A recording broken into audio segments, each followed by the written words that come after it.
guys and a microphone. Two bald guys and a microphone. Two bald guys and a microphone. Two bald guys and a microphone. Hello, we're back, and some people been wondering where we've been. It don't matter, cause right now it's happening. Same station, new day and time slot. Content forever is flowing, we won't stop.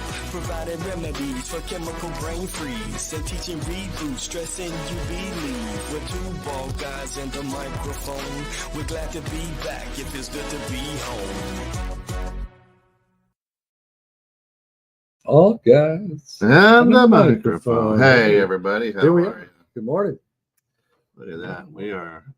You're Put my right. glasses on We're so I sitting can right see. next to each other today. We love each other. It's a good thing. And we've got this bank of microphones in front of us, so it's like we're at a very important press conference. That's right. Yeah, John, question? that's it. That's it. And let's just do this real quick. A little shout out to our good friends over at Natural Therapy Wellness. Of course, been with us since day one. John and his team are great. Check them out at www.mchenrymassage.com, 815-385-8190. They are the bee's knees, as they say. Jen, good morning. Glad to have you with us on this rainy morning. And of course, our good friends over at That's the one I wanted. Our good friends over at JH Events and Flowers. Jen and team over there are absolutely fantastic. Don't forget about $5 Friday. Hey, you got $5 instead of a scratch ticket to win billions. Buy a nice bouquet of flowers to brighten up somebody's day. Mine. And they've got a lot like of neat flowers. stuff there too. If you've got a man cave, and they do great work. JH Events and Flowers is awesome. It's awesome. All right, so we got all that good stuff taken out of the way. Of course, today hey, Phil, good morning. Glad to have you with us, brother. This morning, we are absolutely thrilled to be talking about millimeters. Millimeters, the little stuff. A little stuff. You had said, a couple weeks ago as we were prepping for the show, hey, let's fall in love with the millimeters. Well, Demond had it on his talk when we were talking about the grind, and he made that statement. It's just one of those statements that really resonated. One of the stories I tell quite often is about the couple have been married for 65 years, and the reporter interviewing says, "John, 65 years, you still look happy. How'd you do it?" He says, "Well, it's nothing I did. It's Ma." Says, "Well, what'd she do?" I said, "Well, the day after the wedding, she sat me down. She said, Johnny, I get really nervous around big stuff. So if you'll handle all the big stuff in our marriage, I'll handle all the little things." And I told her I would. Reporter said, that's interesting. What have you done? And John said, "Well, nothing so far. When you take care of the small things, the big things just kind of happen. But in this life, we have such a tendency to focus on the big stuff, right? It's big, it's glaring, it's staring you right in the face, it's stepping on your foot, it's kicking you in the butt. And so you go out and you try to take care of the big things and you forget to take care of the small stuff." Yeah. So today, Fall in Love with the Millimeters is all about fall in love with the small things that are going to allow the big things in your life to happen. There you go. I love it. So as we talk about reboot, as we always do, recognize, educate, believe, operating system, orchestrate, and test. What part of reboot are we in this morning? Well, I think we always got to start out with the recognize. Are you recognizing the small stuff that's not getting taken care of? It was, I think, a Navy admiral wrote the book titled "Make Your Bed." Yeah. And it talked about get up first thing in the morning, make your bed, and the rest of your day falls into place. Yeah. But if you get out of bed in such a rush, you don't have time to make your bed, then you're probably going to be rushing throughout the entire day. Yeah. And then when you're done, at the end of it, you go back and you see that your bed is made and you feel good that you at least accomplished something. You don't have to put the little chocolates on your pillow, right? But outside of that. Yeah, I think if you're to ask me, I'm gonna argue with you a little bit on it. I think it's the operating system that needs to change because we don't celebrate the millimeters. We don't celebrate the steps, right? We talked about a few weeks ago that the milestones happen by accident. And usually it's when we take a look back. Right. We see it, I mean, right. oh, I see that. Oh, I see that. Oh, I see that. Right. Usually it's when you walk by that door jamb and you see those measurement lines, right, on there. And you look back at those small increments. You look back at those things. That's important stuff, right? That's important stuff. And we tend to celebrate and look at those millimeters and those milestones later in life, not when we're in the moment. Yeah. Right? So I was talking with read a story, really, not really talking with it, but I kind of read a story about a lady and her 11-year-old son was learning to play Beethoven's Rondo in C, Opera 51, number 1 on the piano. It's well above. Play it every day. That's well above my pay scale or my piano scale. Amen. Thank you. All right. The story goes on. It's an extremely challenging piece. It was completely overwhelming for the young kid. So the teacher took a piece of paper and covered all the notes except for the first note. She asked him to play the note, and he did. Bonk, right? She then uncovered both the first and second notes and asked him to play. She instructed him to go home and do the same thing, but only uncover the next note when he was comfortable with what he had uncovered.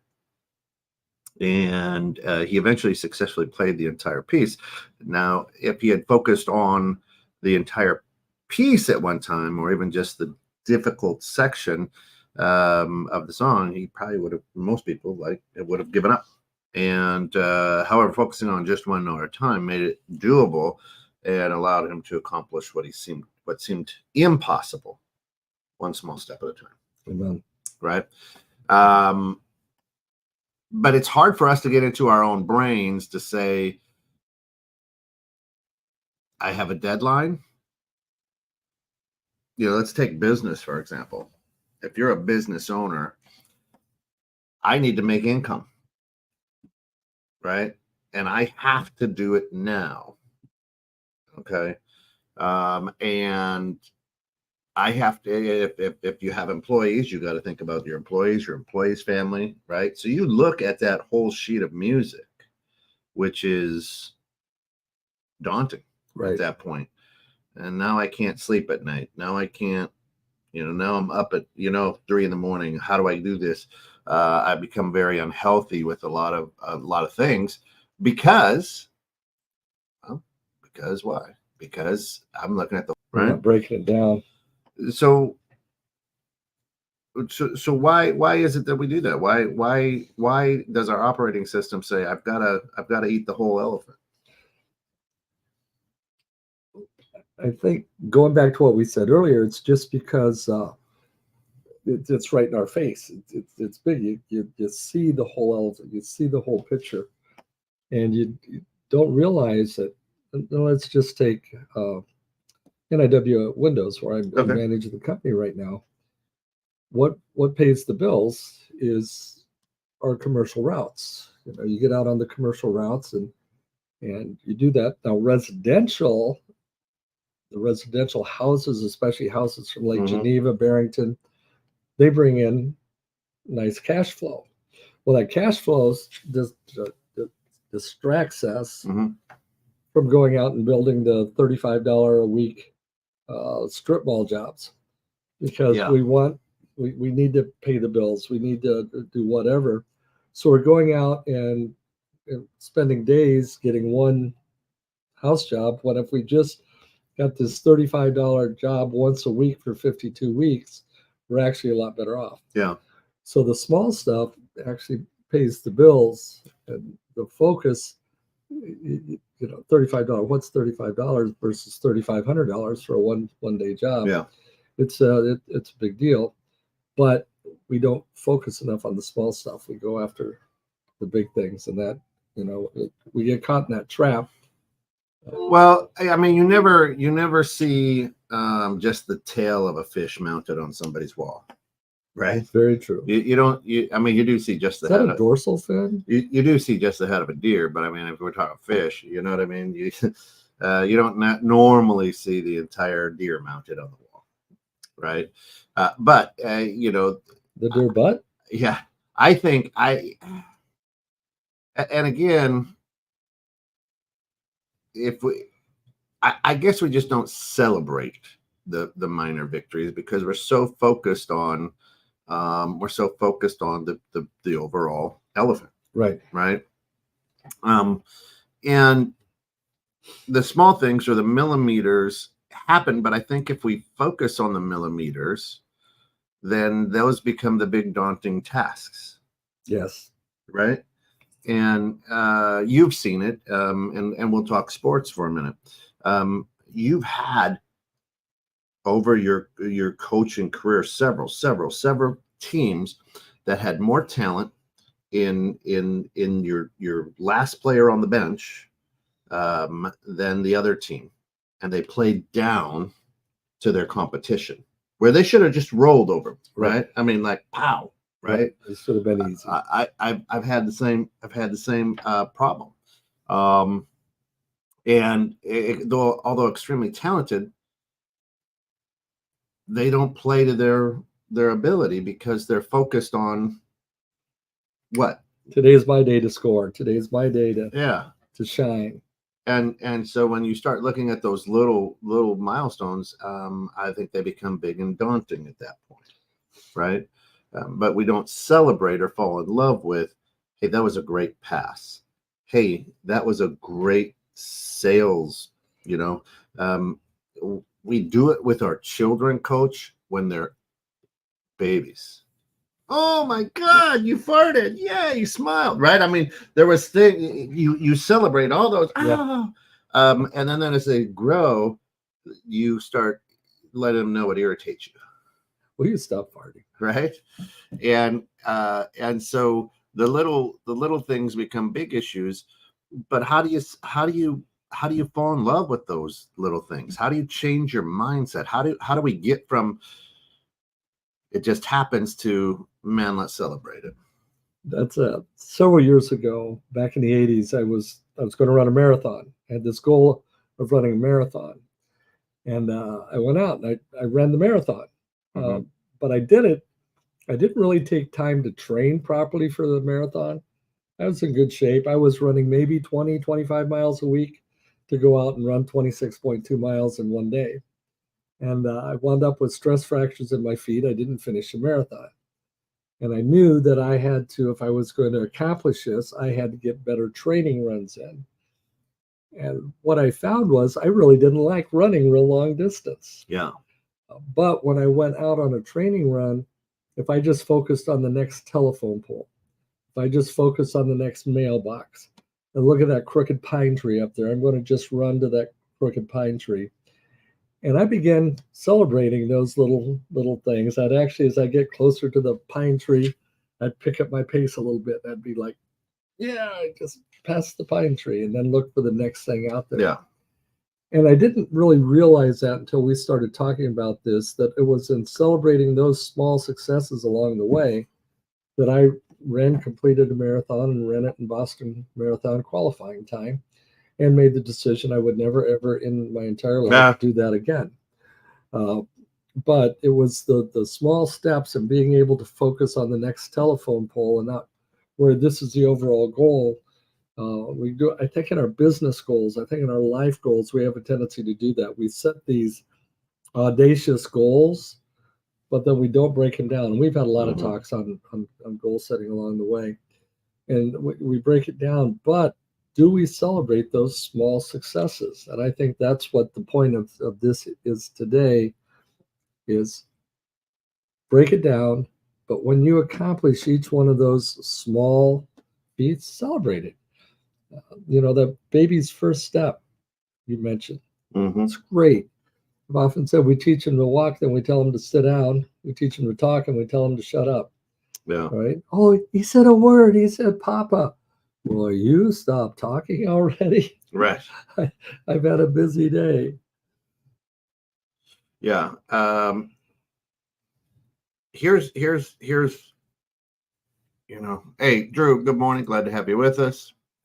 And Jen says, gratitude, having back issues for so long after surgery, I appreciate the little things like being able to get up from a seated position. That's how I celebrate the little things. So we're using gratitude. Yeah, I think that's good, and gratitude does work. But again, you've got to be able to realize that the little things are happening to celebrate them, right? So I don't think just because of who we are and how we are raised and how we are programmed as beings, I don't think that we can do it. I don't think we can do it by ourselves, right? I think it takes time. So there are apps out there, right? We're all glued into our smart hashtag pocket computers. And there are things to help you create habits, right?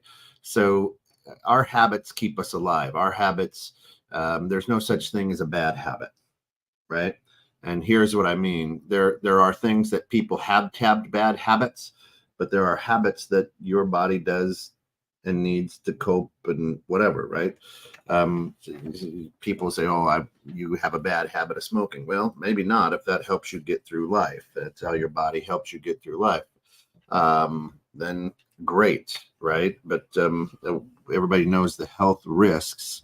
But again, that's a whole different show, probably for living outside the box with Lisa Eflin. But you could download an app, and MindMeister, MindMeistr, MindMeister. It's a mind map tool that can help you break down a goal into those small steps. You can start. Basically what they do is they say, okay, you have a goal of cleaning your house, let's say. And then you start with the goal in the middle, right? And then you break it into pieces. So you forward engineer it and you reverse engineer it from the middle. You keep doing that until you get to the smallest step possible. And then it kind of gives you a flow chart. And then you can track on that app what it is that, what goal you're going after, whether it's a sales goal, whether it's a weight goal, whether it's cleaning your house, whatever. But it helps you think about and take a look at those little millimeters, those little milestones that are going to happen along the way that you don't normally think of, right? Again, we had talked about they just happened by accident. We look back on it and celebrate it. This particular app kind of helps you go, here are the little milestones. Here are the little millimeters you're going to go through, and you can check it off and or appreciate it, right?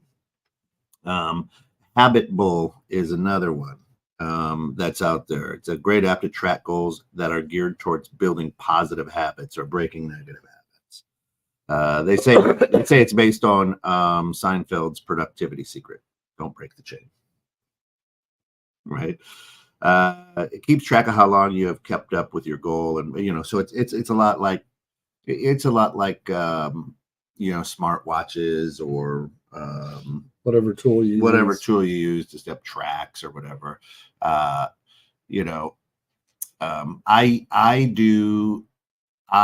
work on Duolingo, right? Duolingo. So I'm learning Spanish. I know a lot of it. I know a lot of it. It's just when you're not immersed into it. So I'm on like a 208-day streak, right? Whatever it is, the habit of doing this on a daily basis to not drop that streak is obviously important to me. But as we go through these things, and when I was on Man Camp, when we would go into town, I would take 5 minutes to do on the Wi-Fi at the gas station. I'd take 5 minutes to do my Duolingo, so I didn't break the streak, right? So it's important. But now, as there's certain parts of Duolingo, I find out that, oh my gosh, I know a lot of Spanish, right? So I celebrate that. But it's the habit of doing it on a daily basis. It's the habit of reading. It's the habit of, whatever it is that you do, and being able to celebrate that. But sometimes apps are a good way to do it. You remember, I don't even know, maybe 2017, 2018, we're doing this. And a lot of people were doing that Couch to 5K thing. Yes. You remember that? Yes. And it was an app, and it was like, hey, get off your couch and run a 5K. And it was an app, and it gave you your daily goal for you know what I mean? You remember that was a big thing. But that motivated and created small milestones along the way that people could celebrate. Oh my gosh, I ran a mile. Oh my gosh, I ran a block, whatever the case may be. So, there's one that I've used in the past and I've recommended to my athletes. It's just called 100 push-ups. And you start out by giving yourself a test. How many push-ups can you do without stopping? Yeah. And you put that number into the app, and then it builds a program for you. And every other day, not every day, but every other day, there's 5 sets of push-ups. Say you did 27 push-ups, and it'll give you a timeline and a map. If you do these every day the way they have it laid out, within 7.2 weeks, you'll be able to do 100 push-ups without stopping. Wow. All right. And it's the same concept. Yeah. Of you've got to do it every day. You've got to take care of business every day. Yeah. So there's a Harvard study out there on motivating people, and I know that sounds weird that I read a Harvard study, but I did. Well, you're talking about Harvard, Illinois. Right? Yeah.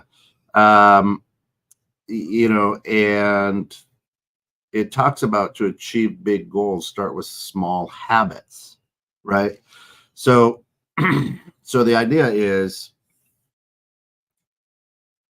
I think to celebrate the millimeters, we have to start taking a look at habits, right? And with that said, it's time for a little bit of brain training, talking about habits. Well, as long as we're going in the brain training and the habits, the Kennedy method, John Kennedy, has a habit hack that we teach as part of the process, that you can either replace an old habit or you can use an old habit as a trigger for a new habit. And it is fun. We can create new habits with. I'm just making coffee. If you want to make 2 while you're there, you repeat the thing. For example, you have a habit of hitting the alarm clock and going back to sleep. Right. And you do that 4 or 5 times. Yeah. And then finally you get up and you go, and this habit has happened over the last several years. You've developed it. The habit hack that he uses is when you're wide awake and up, you set your alarm for 2 minutes, you go lay in your bed, the alarm goes off, you sit up, you turn off the alarm, you get out, you walk out of the room, and then you come back in and you do it again. And you do that 10 times in a row. Lay down, alarm happens, and within 10 minutes, you've broken an old habit, what you considered a bad habit, and have developed a new, happier habit. In this case, he replaced an old habit with a new one. But there's we have a sheet, I'll bring it to you sometime, that actually you take a look at that habit, you break down the habit you want to get rid of, and then you find a way to trigger yourself into the new habit, and then you repeat it 10 times within 30 minutes. And you can break any habit. The brain training, the brain really is a pretty unique part of our creation, and being able to do the work that I do and watch people change. Right now, I'm working with a family. The idea was their son, their 6-year-old son, was a golfer, and he asked if they thought it would help. I said, well, yeah, but why don't we train the whole family? So I've been doing the brain training. We've had 2 sessions already.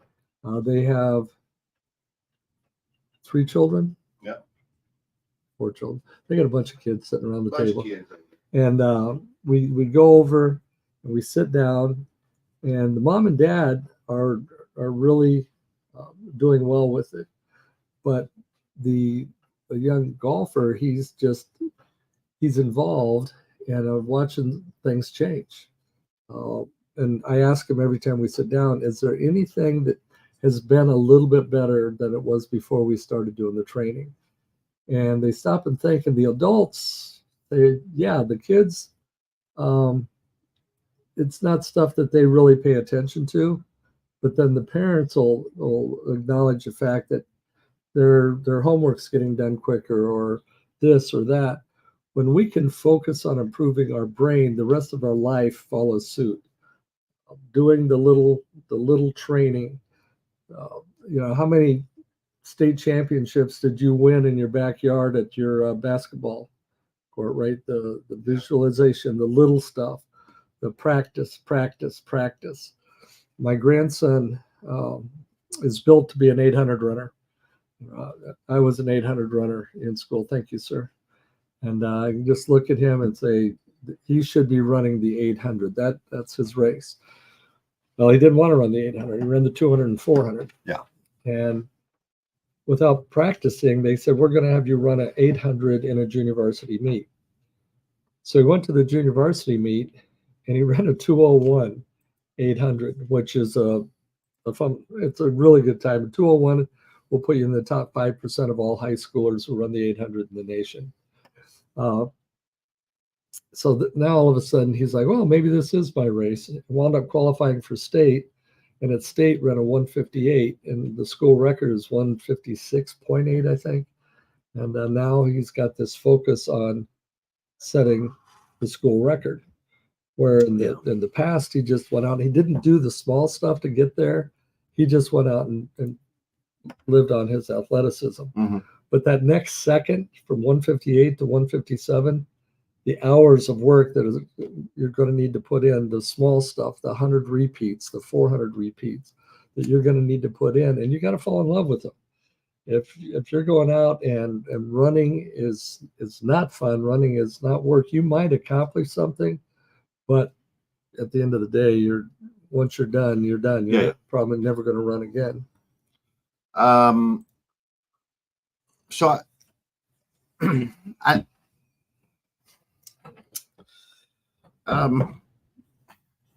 this entire fall in love with the millimeters, it baffles me. And the reason that it baffles me and that I'm kind of speechless is it kind of goes along with SMART goals and all that BS. And I don't track with that. Because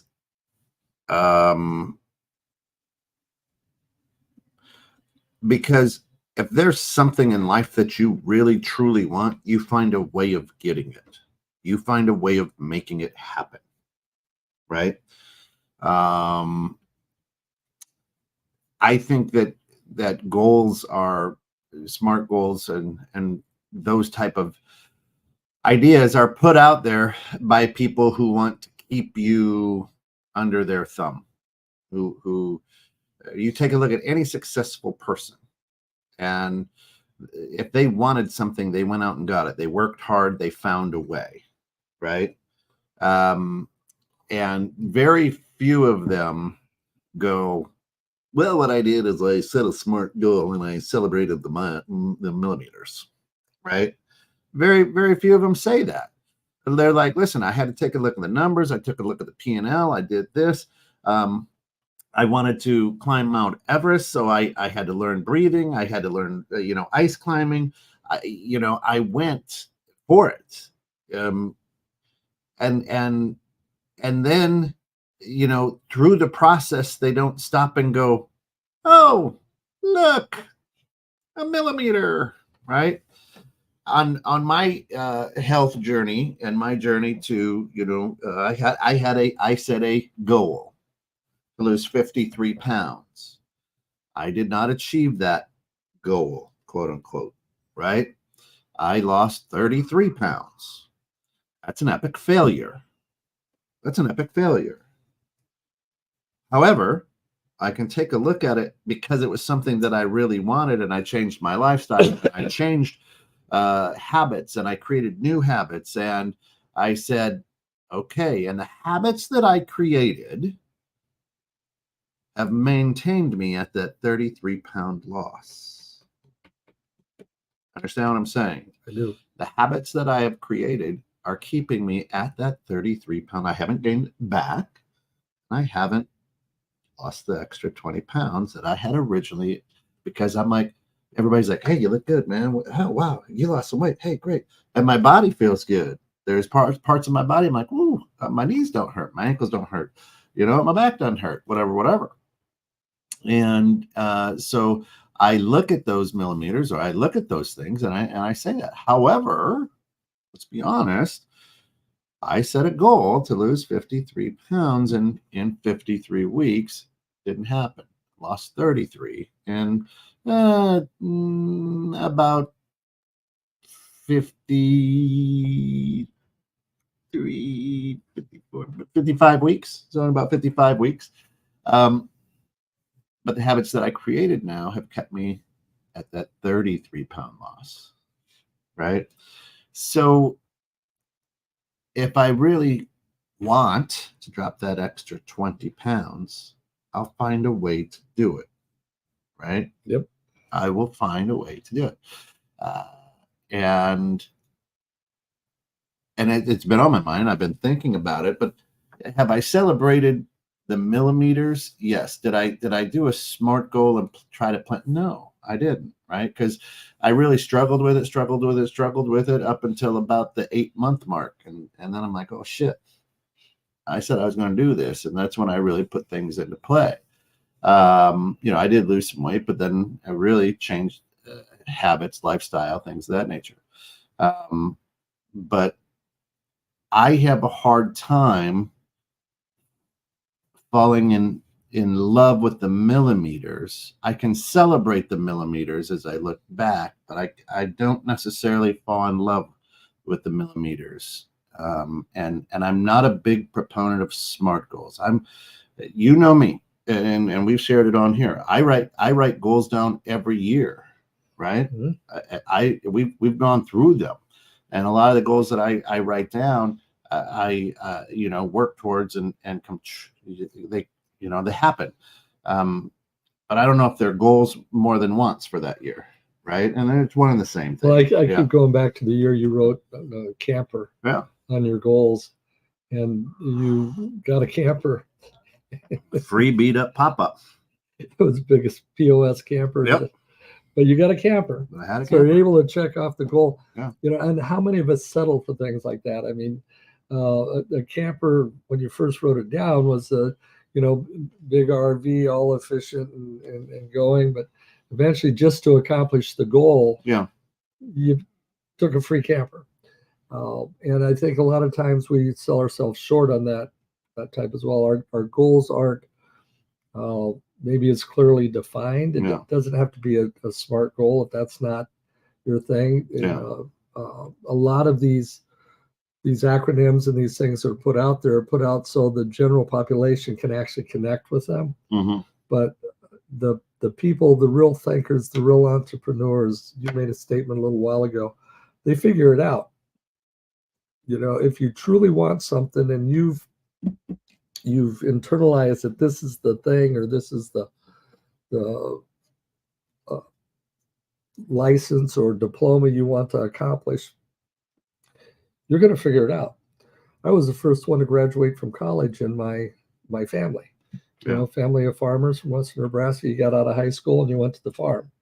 And I got out of high school, went to the Army. And then the Army paid for college. And along the way, at the age of 44, a college degree wasn't even on my radar. when I first started. The first college class I took was because the owner of a company I was in a sales position with sent me to this college class. I thought, well, and he said he'd pay for it. Well, being a vet, that meant extra income because of the GI Bill. And then I thought, Yeah. okay, I'm going to go back to college, keep going to college because I could make extra money just by opening a book. Mm-hmm. And along the way, I eventually got a bachelor's degree, but the initial purpose wasn't to get a bachelor's degree. Yeah. It was to have some extra money coming in. It Yeah. was to satisfy a boss. But then on the day I actually got that, I put on the gown and actually received my diploma. It was incredible the way I felt. Yeah. You know, I didn't plan on it, but Yeah.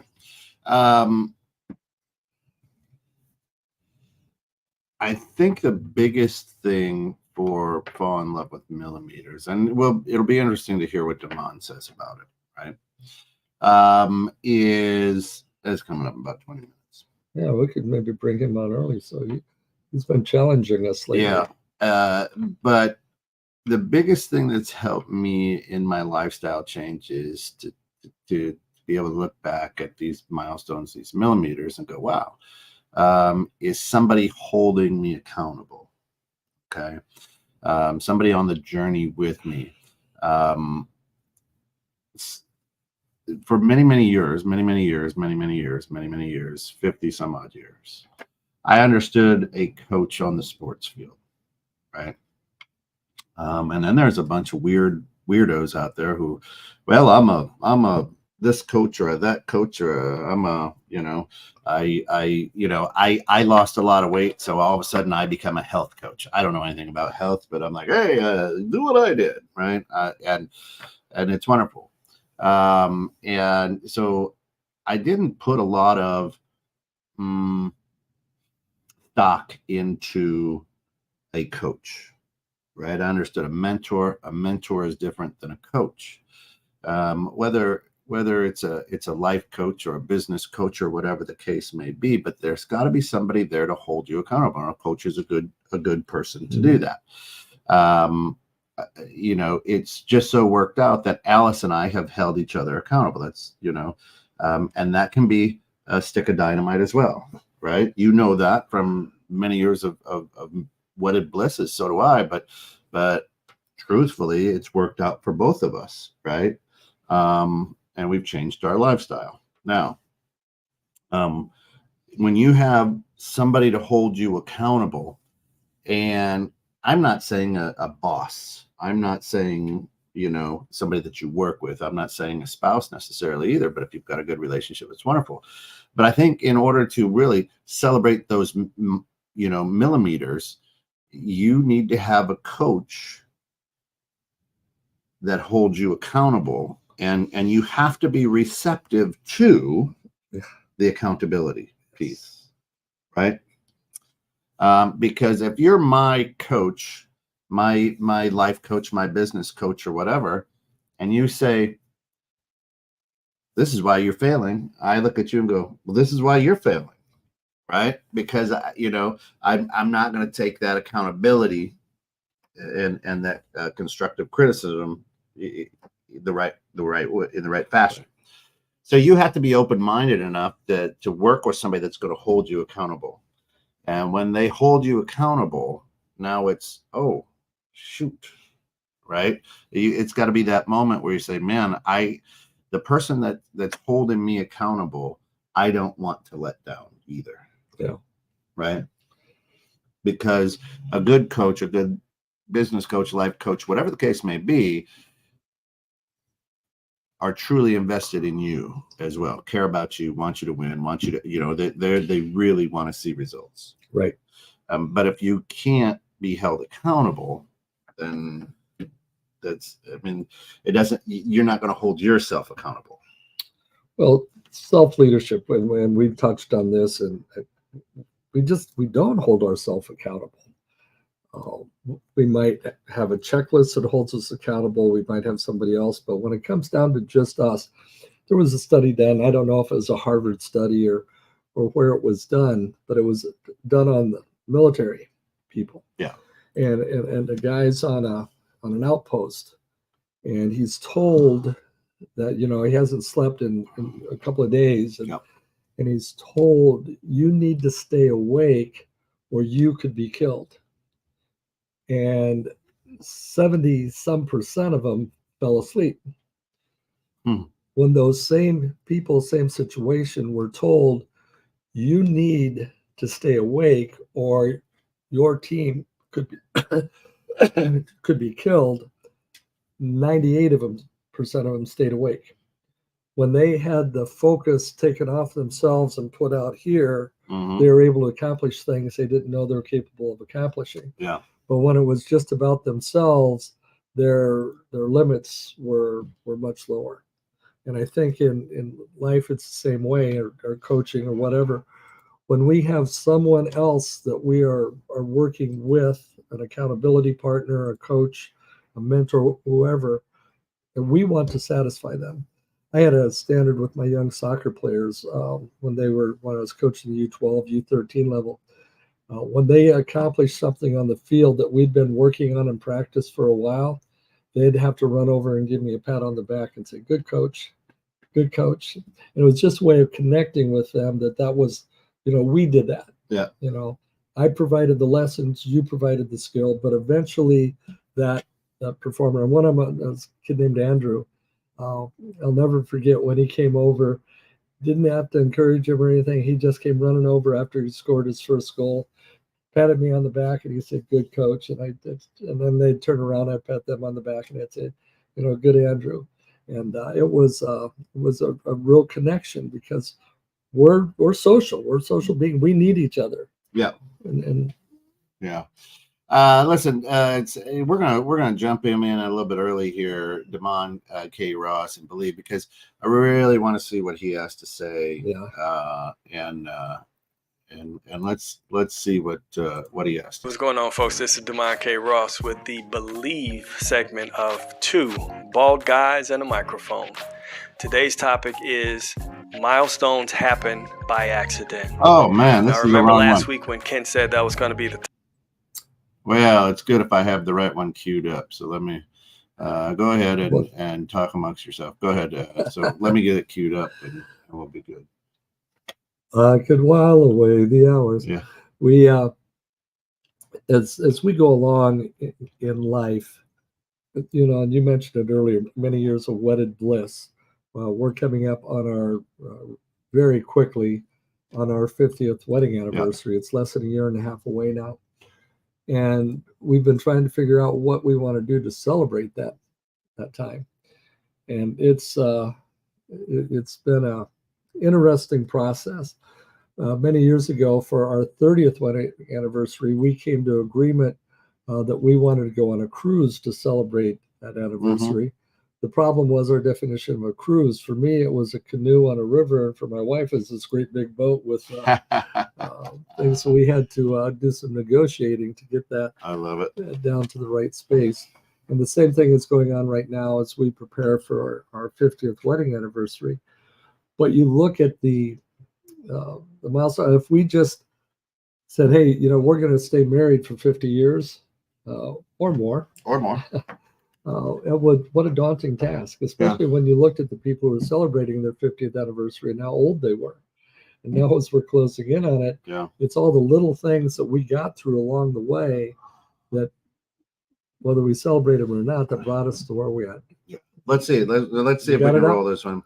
Remember when we used to get so upset when that little things like this happen? And every time we've got on, something happened.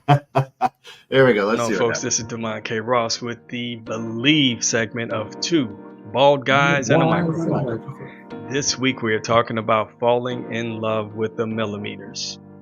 Now, for those of you that tuned in last week, you know we were talking about falling in love with the grind. And I brought up how the word grind for me personally, and probably some other people, was a little bit more difficult to swallow. So I said, instead of thinking of it in terms of the grind, how about we think of it in terms of falling in love with the process, or falling in love with the millimeters, falling in love with the journey. So this week we're talking about falling in love with the millimeters. And that is basically just taking a look at the small steps, the little steps that we need to engage in, that we need to do in order to accomplish our goals, whatever those goals may be. And this teaching, specifically talking about moving in millimeters, comes from my training that I got for my certification in Habit Finder coaching. And just to give you a sneak peek behind the veil there, so to speak, one of the things we talk about and is in our practicum that we use to help coach our clients is, we say we often plan in years, but in truth we live in pivotal moments. Some dreams take longer to create than others and often require numerous steps, millimeters of creation.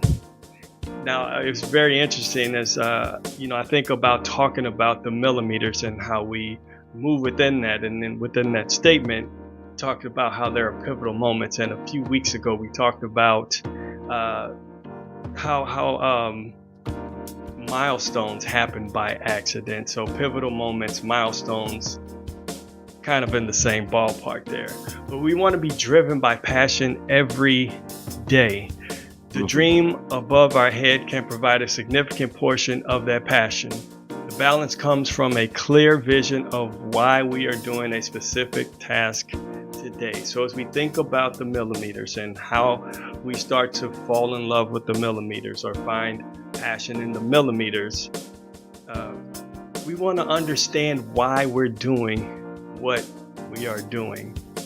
And it gives those millimeters more meaning. And when we have more meaning behind what we're doing, we know exactly what it is we're trying to accomplish. And we know why we're taking those steps, because those steps lead to our ultimate goal.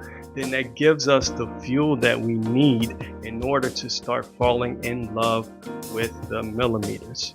Another thing to think about with the millimeters is something that Tony Robbins preaches. He talks about the 2 millimeter rule, how small changes can have a cumulative effect. And that is so monumental as we talk about looking at the millimeters, the small incremental steps that we need to take. And if we can understand and start to grasp the concept that these small millimeter steps over time will have a cumulative or a compound effect. Now, I remember years ago hearing about the scenario talking about money, and the question was posed, would you rather have $1 million or would you rather have a penny, or start with a penny and double it every day for 30 days? Well, a lot of people that don't understand the compound effect would say, oh, I'll take the $1 million. But if you take that penny on day one and each day you double the amount, at the end of the 30 days, you will have over $5 million. Now, the interesting thing about that is within like 15 days, you're at like barely over $1 or something like that. At 20 days, you're just over $5,000. But in that last 10 days, you go from $5,000 to over $5 million. And that's just the compound effect. But looking at starting with the millimeters, and as you do something that seems small and incremental initially, over time will have that cumulative effect. And again, as we understand and learn what it is that we need to do and understand how it directly ties into our goals, we'll understand the importance of those millimeters and learn how to love those millimeters. And I'll say even a step further is, if we want to really improve and we really want to fall in love with the millimeters, we should fall in love with the idea that I'm the type of person that loves to do the work. If we look at ourselves as the type of people, the type of person that loves to do the work, then we can fall in love with the millimeters, because we're the type of person that does that. You know, it's just like people that work out. You know, I'm not a workout warrior. I'm the type of person that loves to work out. You know, I'm not the type. I'm not a I'm not a marathon runner. I'm the type of person that loves to run. And we start to think of that idea. I'm not a business person. I'm the type of person that likes to conduct business. And we think of ourselves as the type of person that likes to do the work. Or better yet, the type of person that loves to do the work. That will help us fall in love with the millimeters, because it's in the millimeters where real creation happens. It's not in the big things, it's in the small things that lead us on the path to getting us where we want to be. And understanding that with those millimeters, we get the most valuable thing, and that is progress. Because as long as we have progress, that gives us the fuel to keep going. It gives us the confidence to keep moving in the right direction and to keep engaging in those millimeters of action that we need in order to accomplish our dreams. I am Demond K. Ross. I hope you embrace this message. And as I always say, keep striving, stay humble, be bold, and always believe in you. Till next time. Always. Good stuff. I like what he says there on several levels. And you know, what I kind of jotted down was, instead of saying one day, make this day one. Nice. Right? And then you start moving. Well, all we have to do is listen to his show, and he'll give us plenty of topics moving forward. Pivotal moments, I thought, was, I said it earlier in the talk, but I think that's that concept, that pivotal moment, when you realize that the small things actually accumulate. I've heard that doubling penny a thousand times. I never put it into this context. Yeah. And that made so much sense, because all of the success is achieved in the last few days, but all the work is done in the first 25 days. How many of us want the outcome, but we're not willing to do the small stuff that'll get us there? Yeah, we'd rather just stumble upon a pile of cash. Buy that lottery ticket. Yeah. I don't know if you've got your winning notice for the Reader's Digest or whatever it is, sweepstakes. Oh yeah, the Publishers Clearinghouse. Yeah, been a while since. Yeah, I haven't got my winning numbers lately. Oh. So, I like what he says. I think it makes good sense. You got to be willing to put in the work. You got to be. I like the way that he shifts your mindset to say, instead of saying I run, marathons, I'm a person who just enjoys running. Right. And because you may not always be running a marathon. I don't know. There's a young female athlete up at Wilmot High School. In her first 3 years in high school, she qualified for state and cross country. She was close to qualifying for state and track. And the fourth year, her senior year, track was a drudgery for her. She wasn't liking it. She wasn't loving it. She's getting ready to graduate. And I had a conversation with her. I said, you know what's really cool about graduating? She's like, what? I said, now you can just run for pleasure, because it looks to me like you're working way too hard, that you're not loving it anymore. And she goes, you're right. Yeah. Well, your future goals are popping into your head right now. There's two things that I want to make sure that we cover here. One is understanding who we are and how we have been programmed. Okay. What do I mean by that? Glad you asked. So am I. What I mean by that is, if you grew up in the public school system, you have been brain trained to compete. Period. And here's what I mean. I pass out the grades. Hey, little Timmy got an A. Kent, you got a D. Julie got a B, right? And then I look at Timmy and go, I'm better than he is, right? So by nature, we have here in America been trained since we were little to compete. if you want to take a look at and fall in love with the millimeters, find somebody that just grinds your gears, or that you go, I am better than that person, right? And then make it happen. Okay. Coach and I, for years, it's been years since we've been on the basketball court, but we are by no means professional basketball players. We both play very aggressively and very competitively. Now, there's no reason that we do that, other than when we get in the gym, we're like, I can beat this guy. I got picked for this team, right? And when you're going after a goal, I believe, and I truly believe, that for the millimeters and millimeters and millimeters that there are, I truly believe that if I can go, I'm better than that person. Okay. My brother Keith is, he's a psychology professor, and he's gotten into running, and he's in great shape.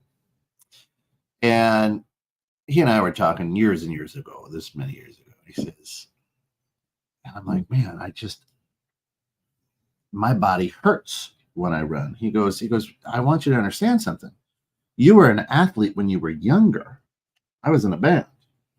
You beat your body like I'm beating mine now. So your body has already gone through what I'm putting my body through. Right? Because again, I look at him and go, man, he's lost weight. He looks good. He's running 5Ks. And I'm the guy who would be like, okay, we're playing baseball in the front yard. It'll be me against my 3 older brothers. And then I would wonder why I'd lose. That's my competitive nature, right? They're like, what? I'm like, everywhere I'd hit it, there would be somebody. Every time I would pitch it, they'd hit over my head. They'd get home runs, and I'd say they're cheating, right? I think we're built to be competitive. So if you really want to fall in love with the millimeters, you've got to take a look and say, okay, what is my competition doing? Who is my competition? I think it's healthy. There are people who say that's an unhealthy way, but in business, how do I get a leg up? How many times have you heard people who own a business badmouth another business to try to get a leg up rather than trying to work harder? Yeah. Right? Just in our political nature, there's not a politician anymore that I've heard in the last 50 years that's going to tell them what great things they can do for you. They're just going to talk about what a schmuck the other guy is. Right. So yeah, I think by focusing on that, if you want to fall in love with the millimeters, that means, as Damon said, you gotta be a person who kind of falls in love with the work, is to say, what's going to motivate me to do it? I don't think the millimeters are going to motivate me to do it, but being able to shove it in somebody's face might, right? Being able to have that person go, holy cow, coach, you look great. What are you doing? Well, thank you. I've been following my brother Kent's process. Right? So when, whatever it is that's going to motivate you to create the habit, to do the work, to achieve the millimeters, that's the important thing. The unimportant thing, I think, is the millimeters. Well, you just said something really important there, and I don't want to gloss over it. What motivates you? Because what motivates me is what motivates you. Right. You take 2 guys who have had quadruple bypasses, and I have recovered much quicker because the motivation for me is I want to still do the things I did before I had the surgery. Right. Somebody else, what motivates them might be, a better doctor's review, a better report. I sent since June 7th, when they allowed me to get back on my bike, I crossed 700 miles this past week of riding. And they're like, well, gosh, you're going out for hours at a time. I go, yeah, I'm going out for hours now. I'm investing those hours now so I can have more hours later. Right. In our process we're working on our weight loss journey, my wife and I, is a little different than yours, but it's along the same path. She's like, it said in this article we're reading, exercise is not the most important part of the weight loss journey. It's truthfully not. And she said, because I've been putting it, I've been doing, I went out down, went for an hour ride last night on the trainer downstairs and soaking with sweat. She comes down and she's like, exercise is not the most important thing for your weight loss journey. I said, I know that, but it is the most important thing for my heart recovery journey. She was like, oh yeah, let's go on that. So what motivates you? I mean, that's a question that we each need to ask. Right. What motivates me? What inspires me to accomplish what I want to accomplish? Yeah. And that's something that you got to kind of dig in on yourself and understand and look at. And it's different for everybody. Mm-hmm. But I can guarantee you, just because you're a human being, you're competitive by nature, how you were raised. Whether you think so or not, it's how you were raised. If you played Candyland, you didn't just play it, you played to win. If you played Sorry, right? Now let's just take Sorry, for example. You've played several games of Sorry, or a little bit older, Parcheesi, perhaps. Parcheesi right? was there, Life, the game of life. And in Sorry, tell me you didn't do this. 1, 2, 3. Sorry. And you send that piece flying. That's right. Of course we did. Everybody did, right? Because it's like, ha ha, I got you.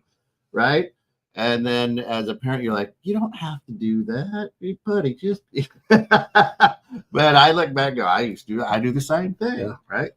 And because of the games, because of our will to win, because of our innate nature as a human being, it is to be competitive.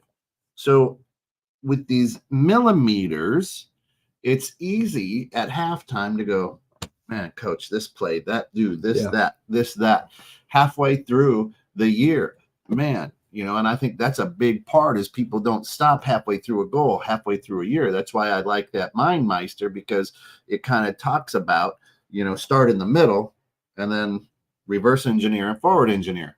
And then it's going to be like, oh, okay, take a look at this. Take a look at this. Kind of cool. And we can celebrate those things. However, the ability to go, no, I'm not that competitive. You're lying to your own. Right. So we're always competing. Yeah. Always. Yeah. I mean, I take a look at this station. I take a look at what we do, all the good things that we do. And a good friend of mine, Joe Cicero, and Tina, great people. They're on Star 105.5, right. Local FM station. And I will tell you this, when I see a business that I know spend money to advertise with them, which is a different media, and they do great things. I'm not saying I love Joe. I mean, I've chatted with him. He's given me great idea. The guy's a great guy. But inside of me, I go, why didn't they spend their money with me? Yeah. Are you kidding me? What? Right. And so that's my competitive nature. And then I go after, okay, how do I get it? How do I go get it?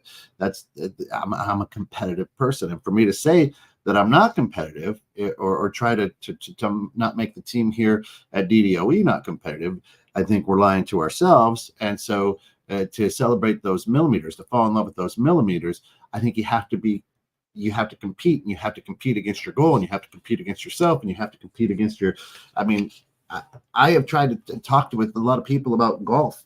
Golf is not a competitive sport, but I play it competitively, right? Golf is the closest thing to life that you're ever going to get in a game. You get a bad bounce after a great hit. You get a great bounce after a bad hit. And you got to play the ball where it lies, right?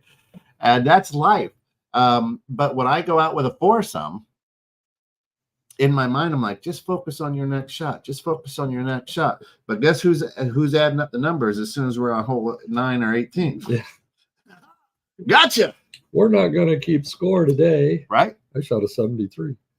and so innately, that's who we are as human beings. And it's the fight for survival. It's the fight to one up. It's just the way that it is. And I think if you understand that, and it's healthy understanding of it, then you can really celebrate and fall in love with the millimeter. But if you don't understand that, you don't know what's motivating you, and you're not willing to play against your goals. If you just set a goal and you put it out there and you feel good about it, it's not done anything. But if it's got the goal, you have to go, okay, game on, let's go get it, right? And when I was selling insurance, I saw a great future in the insurance industry. You need an insurance license. It's a 3-hour test to get an insurance license. It's weeks of reading and studying to prepare for this test. And if I just go, I want to do this, and I don't study for that test, I'll never become, right? So I did whatever it took to pass that test. Right. And that's why I say, if you want something bad enough to go out and fight for it, to live, to work day and night for it, we'd go down Les Brown's, to give up your sleep for it, you'll find a way to make it happen, and you'll realize the millimeters and fall in love with those millimeters. And falling in love with the millimeters does describe my golf game. There you go. Listen, great morning. Still this morning, come back at 10:30 for Metaphysical Meanderings with Master Psychic Lana Duncan Hartgraves. Also today, big day on Idea Climbing podcast with Mark Carter. I don't know if you can see this book, but it's his first book. He's going to have Bob Burg on. Bob Burg, author of The Endless Referrals, but also of The Go-Giver. One of the best books out, The Go-Giver. That's going to be at 2:00 today, live right here. Bob Burg on Idea Climbing podcast with Mark Carter. Do not miss it. Do not miss it. I'm fired up because Bob Burg's one of my favorite authors, great books. And I never, ever thought, world of ever, that I would have the ability to meet him and have him on a show. So that's cool. Is he going to be here? No, we'll send him a link. But it'll be cool. Tune in here live, listen live. It's all going to be great stuff. It's always great stuff here at 21.6 Net and two bald guys and a microphone. Get out there, be competitive today. Fall in love with the millimeters. Yep. Go out and do those little things. Celebrate them. That are going to bring you the big things that you're shooting for. My name is Tim Stewart. I am Coach Papa, and I do approve this message. God bless. Travel safe. Make this your best day yet. Now get off the bench and get back in the game.